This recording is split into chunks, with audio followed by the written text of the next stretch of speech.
안녕하세요. 이제 칠순을 넘긴 여자입니다. 저는 어렸을 적부터 참 문이 지지리도 없는 사람이었습니다. 그도 그럴 것이 어렸을 적에 열병에 걸려서 그때부터 한쪽 귀에 청력을 잃었어요. 거기에다 태어날 때부터 왼손 약지 손가락 한마디가 없어서 어느 한 군데 성치 않은 사람이었죠. 이런 제가 부모님도 불길했던 건지 제 기억이 시작되는 장소는 제가 버려진 고아원이었습니다. 어렸을 적부터 참 놀림도 많이 당할 수밖에 없었어요. 귀도 한쪽 안 들리는 데다 손가락도 성치 않고 거기에다 부모님까지 없는 애라고 소문이 학교에 나버리니 저랑 가까이 하려는 친구도 없었죠. 똑같이 부모가 없는 고아원에서마저 저에게 가까이 오려는 친구는 없었습니다. 원장님이 그래도 저를 많이 예뻐해 주셔서 매번 저를 괴롭히는 친구들에게서 저를 보호해 주셔서 덕분에 성인이 될 때까지 잘 클 수 있었습니다. 성인이 돼서 고아원을 나가야 할 때가 되자 원장님이 먼저 저에게 계속 이곳에 남아서 어린 아이들을 함께 돌봐줄 생각은 없냐고 물어봐 주셨어요. 저도 밖에 나가서 공장 일이나 할 바에는 여기서 아이들을 돌봐주는 게 훨씬 더 나을 것 같다는 생각에 감사히 제안을 받아들였습니다. 가끔씩 철없는 아이들이 제 손가락과 귀를 가지고 비아냥거리며 못된 말들을 해서 상처를 받을 때도 있었지만 그래도 저보다 훨씬 어린 아이들이고 밖에서 그런 말을 듣는 것보다는 차라리 참을만 했어요. 다행히 아이들은 그렇게 나쁜 아이들이 아니어서 제가 시무룩해지면 금세 다가와서는 제 손을 슬며시 잡고서는 눈도 못 마주친 채로 미안하다고 속삭이고는 쏜살같이 도망갔었거든요. 그런 모습들을 보니 미워할 수가 없더라고요. 저는 이런 일상만으로도 충분히 만족하며 잘 살고 있었고 평생 더 바랄 것이 없겠다 싶었어요. 겉으로 멀쩡한 곳이 없는 만큼 더 많이 배우고 지혜롭게 살기 위해서 책도 많이 읽고 성당도 다니면서 속만큼은 가득 찬 사람이 되자고 생각했었습니다. 그런데 주말이면 나가던 성당에서 남편을 만났어요. 남편은 성당에 고장난 가전제품들을 고치러 가끔씩 들렸었고 저는 처음에는 그런 남편에게 관심이 없었지만 남편이 오히려 먼저 저에게 말을 걸어왔습니다. 처음에는 놀랐지만 남편과 성당에서 마주칠 때마다 자연스럽게 이야기도 나누었고 생각보다 꽤 괜찮은 사람처럼 느껴졌습니다. 그러다 남편은 이제 일을 하러 말고도 주말이면 성당에 나와 함께 미사도 드리는 일도 잦아졌습니다. 그러다가 남편이 먼저 저에게 연애를 하자며 고백해왔고 제 인생에는 없을 것 같던 연애를 시작하게 되었습니다. 남편은 연애를 하면서도 늘 저를 먼저 위해주는 사람이었습니다. 원장님도 제가 연애를 하는 걸 보시더니 한시름 놓았다며 함께 좋아해 주셨습니다. 그러다 남편은 6개월 만에 저에게 결혼을 하자고 청혼을 했습니다. 하지만 아직 만난 지 1년도 되지 않는 사람에다 제가 결혼을 할 수 있을 거라고는 살면서 한 번도 생각해 본 적이 없어서 조금 당황스러웠어요. 남편은 제가 고민하는 모습을 보더니 자기는 얼마든지 기다릴 수 있다며 천천히 생각해보고 대답해달라고 하며 역시 저를 먼저 배려해 주었습니다. 그래서 저도 한 달을 고민하다가 결국에 승낙을 하였습니다. 하지만 시부모님이 되실 분들은 저를 탐탁지 않아 하셨어요. 저도 당연히 그럴 수 있다고 생각은 했지만 그래도 움츠러드는 건 어쩔 수 없었습니다. 시부모님이 저를 깎아내리려고 할 때마다 남편이 나서서 막아준 덕분에 결혼식도 조촐하게 올리는 것으로 하고 본격적으로 결혼 생활을 할 수 있었습니다. 결혼을 하고 나니 오히려 어머니는 저에게 친절하게 해주시면서 이제 가족이니까 이 정도는 해줄 수 있지? 라는 말을 입에 달고 사셨어요. 저는 마냥 어머님이 웃으시면서 가족이라는 말을 해주시니 기분이 좋아져서 네네 하면서 뭐든 어머님의 말대로 따랐습니다. 그런데 어머님이 가족이니까 이 정도는 이해해 줄 수 있지 않냐며 데려온 두 아이는 조금 충격적이었습니다. 남편의 퇴근을 기다리고 있었던 어느 날이었어요. 퇴근 후 문을 열고 들어온 남편의 다리 뒤에 숨어있는 4개의 눈망울이 저를 빼꼼 쳐다볼 때 저는 어안이 벙벙해서 남편에게 물었습니다. 이 아이들은 누구예요? 그러자 남편은 의연하게 자기 친자식들이라고 소개했습니다. 그러면서 뒤에 숨어있는 남자아이와 여자아이의 손을 이끌며 제 바로 앞에 기어코 세우더니 이제 너희들의 엄마라며 소개하는 꼴을 보니 숨이 턱하고 막혔습니다. 아이들은 쭈뼛거리며 개미가 기어가는 목소리로 안녕하세요를 간신히 뱉었습니다. 그러자 남편과 시어머니는 목소리를 그렇게 작게 해서 되겠냐며 아이들을 다그쳤습니다. 그 모습을 보니 고아원에서의 제 모습과 제가 돌봐주던 아이들의 모습이 떠올랐습니다. 분명 남편에게 화를 내고 따져 물어야 할 상황이었던 건 맞지만 아이들의 눈앞에서는 차마 화도 내지 못하고 분을 삭히는 수밖에 없었어요. 그렇게 아무 말도 하지 못하고 아이들을 떠맡은 채 집에서 아이를 돌보는 일만 했습니다. 10년을 넘게 식모살이를 한 거죠. 아이들이 사춘기를 겪을 땐 제가 부끄러웠는지 저를 투명인간 취급했었어요. 그래도 아이들이 무슨 죄가 있냐는 생각으로 예뻐해주며 키웠었는데 참 덧없다고 생각했었죠. 그래도 첫째인 딸은 고등학교를 졸업하고 대학교도 좋은 데로 들어가더니 저에게 호의적으로 변하기 시작했어요. 둘째인 아들이 저에게 대들면서 손찌검까지 하려고 할 때가 있었는데 첫째가 그런 둘째를 혼내면서 그러면 안 된다고 나무라기도 했습니다. 그런 모습을 보면서 그래도 헛키우지는 않았구나 싶었습니다. 그 집에서 그나마 딸 덕분에 조금은 숨통을 틔고 살았습니다. 하지만 아들은 날이 갈수록 망나니가 되어갔습니다. 처음엔 자기 누나 말은 듣는 것 같았는데 고등학교에 올라가자 그마저도 아무 효과가 없었어요. 학교도 나가지 않는 게 일상이고 어디 질이 좋지 않은 동네 형들과 어울려 노는 것 같았지만 제가 딱히 할 수 있는 일은 없었어요. 제 말은 씨알도 안 먹혔으니까요. 남편은 그런 아들을 보고 아이들 교육을 어떻게 시킨 거냐며 저에게 윽박질러대며 술을 마시면 늘 아들의 교육 문제로 시비를 걸어왔습니다. 나이가 들고 일거리가 줄어들자 남편은 매번 술을 마시고 집에 들어와 난장판을 만들어 놓는 것이 일이 되었어요. 그렇게 술을 마시다 보니 건강도 날이 갈수록 안 좋아져서 결국 병원에 들락거리는 지경까지 이르렀죠. 그 무렵쯤엔 딸은 대학을 졸업한 동시에 임용고시를 통과해서 교사가 되었습니다. 남편도 그때만큼은 좋아라 하며 딸이 교사라며 여기저기 자랑을 하고 다녔어요. 하지만 남편의 몸은 이미 상할 대로 상해버려서 이미 간이식이 아니면 살 수 없다는 이야기를 병원으로부터 전해들었습니다. 어떻게 보면 예정된 결과였습니다. 간이 좋지 않으니 술을 줄이라는 의사의 말을 번번이 무시하며 매일같이 술을 마셔댔으니까요. 일단은 가족 중에 적합한 사람이 있는지 검사를 하니 아들이 적합하다고 나왔어요. 그런데 아들은 처음에는 하겠다고 하더니 시간이 갈수록 조바심이 났는지 수술을 한 달 앞두고 홀연히 사라져버렸습니다. 정말 그 모습을 보니 남편이 처음으로 딱하게 느껴지더군요. 한 달 동안 열심히 아들을 찾아다녔지만 결국엔 아들을 찾지 못했고 남편은 뇌사자의 간이식을 기다리다 결국엔 세상을 떠났습니다. 남편의 장례식장에 아들은 뻔뻔하게 나타나서는 자기도 어쩔 수 없었다며 비는 모습에 기가 차서 딸과 함께 아들을 쫓아내버렸어요. 그 후로는 아들이 어디 가게를 차려서 장사를 시작했다는 소식을 듣기만 하고 아들과 직접적으로 연락을 하지 않고 지냈습니다.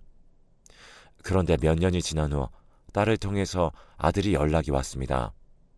자기가 결혼을 하는데 그래도 부모님이 안 계신 채로는 할 수 없다면서요.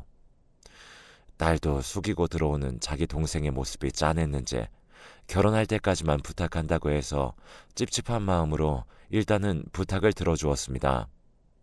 아들은 어디서 만났는지 대형 로펌에서 일하는 변호사를 자기 신부로 데려왔더군요. 알고 보니 아들네 가게도 꽤나 장사가 잘 되는 편이라 2호점, 3호점까지 내면서 본격적으로 프랜차이즈를 내려고 준비하면서 지금 아내를 만났다고 하더라고요. 이제 알아서 잘 살겠거니 싶어서 결혼하고 난 뒤로는 아들의 왕래는 여전히 없을 거라고 생각했습니다. 그런데 저는 여전히 아들에게는 식모였었나 봅니다. 처음에는 아들이 결혼하고 손주를 낳았다며 그래도 할머니인데 아기 얼굴은 봐야 하지 않겠냐며 집으로 저를 초대했습니다. 거기엔 사돈도 함께 있었는데 제가 아기를 안으려고 하자 사부인이라는 사람이 덜컥 제 손을 잡더니 아이를 제대로 안을 수 있겠냐면서 몸도 불편한데 그냥 눈으로만 보시는 건 어떠냐고 권유 같은 강요를 했습니다. 누가 봐도 제가 몸이 성치 않으니 저를 불길한 사람 취급하는 거였어요. 제가 손 하나가 없는 것도 아니고 고작 손가락 한마디 없는 수준인데 그런 취급을 받으니 기분이 상하긴 했지만 일단은 참을 수밖에 없었습니다. 그 후로도 아기를 보러 오라며 자기 집으로 점점 끌어들이더니 그냥 집을 합치는 건 어떠냐며 먼저 물어보더군요. 제가 마땅한 수입도 없던 터라 나라에서 주는 지원금에다 딸이 주는 용돈으로 살고 있어서 매번 딸에게 미안하기도 했고 그래서 어쩔 수 없이 아들과 살림을 합치기로 했습니다. 하지만 제가 너무 안일했던 것인지 그때부터 인생이 꼬일 대로 꼬였습니다. 처음에는 아기에게는 손도 못 대게 하고 아기를 돌봐야 한다는 핑계로 저에게 이것저것 집안일을 시키더니 날이 갈수록 며느리도 어머님이 이것 좀 해주세요 해서 아직도 안 치우고 뭐 했냐면서 저를 식충이 취급을 하기 이르렀습니다. 처음에는 딸에게 연락해서 하소연도 해보고 그러면 딸이 와서 며느리와 아들에게 쓴소리도 하고 갔었지만 몇 번을 반복하다 보니 딸도 점점 지치는 게 보이고 아들도 뭐만 하면 누나한테 또 일러보라면서 비꼬면서 말을 하는 것을 듣다 보니 신물이 절로 올라왔습니다. 그래서 그냥 제 팔자가 이런가 보다 하고 그냥 포기하고 살기로 했습니다. 그런데 한 번은 도저히 참을 수 없어 집을 뛰쳐나오게 만든 사건이 있었습니다. 아기가 돌잔치를 하고 아들네와 잘 아는 사람들 몇몇을 집에 불러 뒤풀이를 하는데 여느 때처럼 저는 앉지도 못하고 쉼없이 정리하고 설거지하고 음식을 내와야 했습니다. 그런데 그 손님 중에 한 분이 음식을 내려놓는 제 손을 보더니 손이 이상하다며 제 손을 확 낚아챘습니다. 하필 또 제가 왼쪽 귀가 안 들리는데 오른쪽에서 말을 하길래 무슨 이야기를 하는 건가 싶어서 그나마 잘 들리는 오른쪽 귀를 가져다 대니 제 귀에 있는 보청기를 보고선 귀도 안 들리는 사람이었냐며 장애가 있으신 분이 이렇게 일도 하시는 게 대단하다며 저를 칭찬을 하더라고요.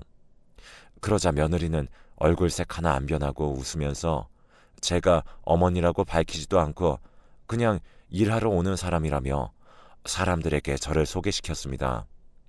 어이가 없어서 그 자리에서 버럭 화를 내질렀어요. 내가 아무리 식모처럼 살아왔다고 해도 이건 아니지. 내가 친자식도 아닌 애를 어떤 심정으로 키웠는데 어떻게 이런 취급을 할 수가 있어? 엄마 취급은 바라지도 않는다. 그래도 최소한 식모 취급은 말아야지. 넌 친아버지한테도 간이식 해주기 싫어서 도망쳐서 아빠를 사지로 몰고 간 놈이니 이제 나도 한번 숨 막혀 죽이려고 그러는 거야? 그러자 아들과 며느리는 제가 친엄마가 아니라는 이야기에 손님들은 제 아들의 엄마였다는 이야기에 다들 두 눈을 동그랗게 뜨고 저를 쳐다본 채로 그대로 얼어붙어 버렸습니다. 이미 화가 머리끝까지 난 저는 그대로 앞치마며 다 벗어던지고 제 짐을 챙겨 무작정 집을 나왔습니다. 하지만 막상 나오니 제가 친구가 있나요? 부모님이 계신가요? 아무도 없으니 막상 기댈 곳이라곤 또 딸밖에 없어 딸에게 연락을 했습니다. 딸은 제 울음 섞인 목소리를 듣더니 곧장 저에게 달려와 자기 집으로 저를 데려갔습니다. 딸의 집에 도착해서 저는 그동안의 일과 사실은 제가 친엄마가 아니라는 사실도 모두 털어놓았습니다. 그러자 딸은 자기는 사실 다 기억하고 있었다면서 초등학교에 들어가기 직전이라 어느 정도 눈치도 있었고 마냥 어린 나이는 아니었기 때문에 동생은 몰라도 자기는 저를 처음 만난 날을 기억하고 있었다면서요. 자기가 클수록 깨달았다고 해요. 남의 자식을 그렇게 정성으로 키워주는 게 얼마나 어려운 일인지, 그 어려운 일을 제가 했었다는 걸 알고 있어서 더 저에게 마음이 갔다고 합니다. 그 말을 듣고 그동안의 고생을 한 번에 보상받는 느낌에 눈물이 펑펑 쏟아졌어요. 그렇게 그날 밤에는 딸과 한참을 이야기하다가 동이틀 즈음에야 눈이 퉁퉁 부은 채로 잠에 들었습니다. 그리고 다음날 딸이 출근하고 나서 아들에게 다시 연락이 왔습니다. 자기는 몰랐다면서 죄송하다고 다시 한번 기회를 주면 안 되겠냐고 하더라고요. 처음으로 들어보는 아들의 죄송하다는 소리에 마음이 약해졌습니다. 다시 함께 살 생각은 전혀 없었지만 그래도 키워온 세월이 얼만데 뚝 끊어내버릴 수는 없는 노릇이었어요. 그래서 아들네가 밥을 대접하고 싶다는 이야기에 한 번의 기회를 더 주자고 생각했습니다. 그래서 그 주말에 아들네와 만나 척 봐도 비싸 보이는 한식당을 갔어요. 난생 처음 와보는 고급진 식당에 어떻게 해야 하나 몸들 바를 몰라 하니 며느리는 처음 보는 다정한 미소로 차근차근 이건 이렇게 하면 된다. 맛은 어떠냐? 입맛에는 맞으시냐? 엄청 저를 신경 써주더라고요. 그러면서 친자식도 아닌데 이렇게 키워주셔서 너무 감사하다면서 케이크도 준비해왔습니다. 아들은 먼저 저보고 맛을 보라고 하면서 케이크를 덜어내서 저에게 건네주었고 조금 들뜬 마음으로 넙죽 받아먹었어요. 그런데 그 이후로 졸음이 쏟아지더니 순식간에 저는 잠에 들었습니다. 그리고 눈을 뜨니 아들이 차를 태워 어디론가 저를 데려가고 있었습니다. 간간히 들리는 대화에서는 돈을 얼마나 받을 수 있는지에 대한 이야기가 오고 가는 것 같았어요. 몸을 일으켜 세우고 싶었지만 그럴 힘도 없고 계속 졸음이 몰려와 정신을 차릴 수가 없었습니다. 그 후 제가 완전히 정신을 차렸을 땐 작은 컨테이너 안 창고였습니다. 밖에는 아무런 소리도 들리지 않았고 아들네는 이미 사라지고 없었어요. 어딘지도 모른 채 휴대전화도 없이 처음에는 밖에 나가기 위해서 소리도 치고 문도 부숴보려고 안간힘을 썼지만 이 늙은 몸으로 그게 가능할 리가요. 그렇게 3일을 아무것도 먹지 못해 정신도 혼미해져 가고 있었습니다. 그런데 어디선가 희미하게 자동차 소리가 들려왔습니다. 저는 소리치고 싶었지만 이미 목은 다 쉬어버렸고 더 이상 소리칠 힘도 남아있지 않았습니다. 그런데 밖에 엄마를 부르는 제 딸의 목소리가 들려왔습니다. 그리고 문 밖에서 몇 번을 덜컹거리던 끝에 문이 열렸고 저는 동시에 겨우 붙잡고 있던 정신을 놓아버렸습니다. 다시 정신을 차리니 저는 병원이었습니다. 그리고 제 옆에는 얼마나 울었는지 두 눈이 퉁퉁 부어서 제대로 뜨지도 못하고 있는 딸과 어딘가 익숙한 얼굴의 남자가 서 있었습니다. 눈을 뜨자 저에게 달려들어 다행이라며 또 울어대는 딸을 달래며 의아함이 담긴 눈으로 남자를 바라보니 혹시 자기가 기억나지 않냐면서 빙그레 웃어 보였습니다. 그 표정을 보니 기억 저편에서 무언가가 떠오르는 것 같았습니다. 현식이라며 자기를 소개하자 저는 단번에 누구인지 떠올릴 수 있었습니다. 남자는 제가 보육원에서 일하던 시절 저를 잘 따르던 남자아이였습니다. 심성이 고와 남들이 저를 무시할 때에도 늘 선생님이 제일 좋다면서 꼬박꼬박 저를 선생님 대접을 해주던 아이였죠. 그 아이 덕분에 아무리 힘든 일이 있어도 절로 웃음이 났었어요. 현식이는 뜻밖의 소식을 저에게 전해주었습니다. 제가 일하던 보육원 원장님이 얼마 전에 세상을 뜨셨는데 유언장에 저에게 보육원 운영과 자기의 유산 일부분을 맡기고 싶다고 적으셨다고 해요. 현식이가 변호사가 돼서 보육원과 그 외에 원장님이 운영하시던 다른 기관들의 법적인 문제를 담당하고 있어서 현식이가 저를 수소문하다가 아들과 먼저 연락이 닿았다고 해요. 그래서 아들에게 이러이러한 일이 있어서 저를 만나고 싶다고 하니 아들이 지금까지 자기가 모셨으니 저를 가지고 한몫 잡으려고 일단 저를 가둬놓고 현식이에게 자기는 얼마를 받을 수 있냐면서 거래를 하자는 식으로 이야기했더군요.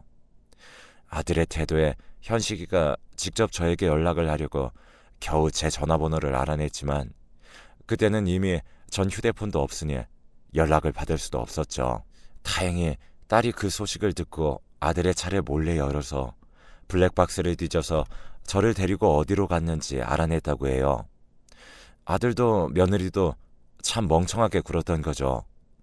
돈에 눈이 멀어 일을 저지르고 뒷일은 생각도 못한 것이었습니다. 다행히 3일 만에 저를 찾아내서 저는 건강에는 큰 문제가 없었고 보육원을 맞는 건 잠시 생각해 보기로 했어요. 저는 이미 늙음악한 나이에다 이미 보육원 일은 너무 오래전이라 쉽게 결정할 문제는 아니니까요. 매번 딸에게 받기만 해서 미안한 마음도 컸었는데 이제 딸이 기댈 수 있는 엄마가 된 것 같아 마음의 짐을 하나 덜어냈습니다. 그리고 아들과 며느리가 저를 감금했던 문제들도 딸이 블랙박스 영상을 가지고 있고 현식이가 발벗고 나서서 법적으로 고소를 해주어서 지금 아들네와 사돈댁은 난리가 났다고 들었어요. 심지어 며느리는 변호사식이나 돼서 그런 짓을 했으니 이제 다시는 변호사든 뭐든 할 수 없겠죠. 아들네 가게도 그 전에 집에 왔던 손님들이 아무래도 아들에게 실망을 단단히 한 건지 그 이후로 지인들 발걸음도 뚝 끊기고 이리저리 소문이 나서 크게 고생을 하고 있다고 하네요. 이제 프랜차이즈화하는 건 물 건너갔다고 하더라고요. 앞으로 아들이 가게를 새롭게 열더라도 끝까지 아들네가 한 짓은 꼬리표처럼 따라붙게 할 생각입니다. 결국엔 몹쓸 짓을 하면 다 자기에게로 돌아가는 게 맞는 것 같네요. 며느리도 아들도 결국에 두고두고 자기들이 한 짓을 돌려받게 될 거라 생각하니 속이 다 시원해지네요. 지금까지 제가 한 고생은 이제부터 편하게 살려고 그런 거라고 생각해요. 전에는 제 인생은 원래 이렇게 꼬여서 팔자려니 생각했는데 결국엔 제 인생도 이렇게 피네요. 이제부터는 딸이 결혼하는 것도 보고 행복하게 사는 일만 남은 것 같네요. 여러분들도 행복하게 사세요.